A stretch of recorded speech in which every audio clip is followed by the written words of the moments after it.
Welcome to this beginner's tutorial on creating your first Java project in Eclipse.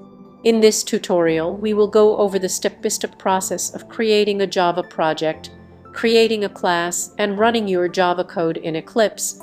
First, let's start by downloading and installing Eclipse. You can download Eclipse from the official website at eclipse.org.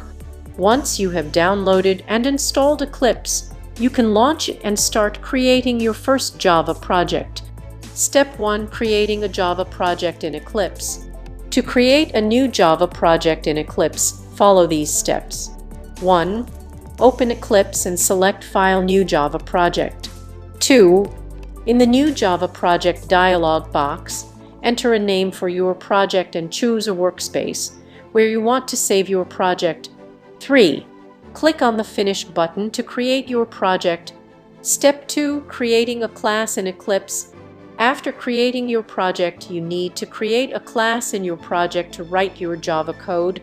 Here are the steps to create a class in Eclipse. 1. Right-click on your project in the Package Explorer view and select New Class. 2. In the New Java Class dialog box, enter the name of your class and select the type of class that you want to create: public, abstract, final, etc. 3. Click on the Finish button to create your class. Step 3. Writing your first Java code in Eclipse. Now that you have created a class, you can start writing your Java code. Let's start by writing a simple program that prints Hello World to the console. Here is the code snippet. Save your code and run the program.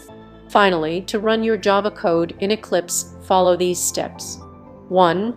Right-click on your Java file in the Package Explorer view and select Run as Java Application. 2. The output of your program will be displayed in the console view. Congratulations! You have successfully created your first Java project in Eclipse and written your first Java code. Keep practicing and exploring Eclipse's features. Thank you for watching this tutorial. Thanks for watching and happy coding!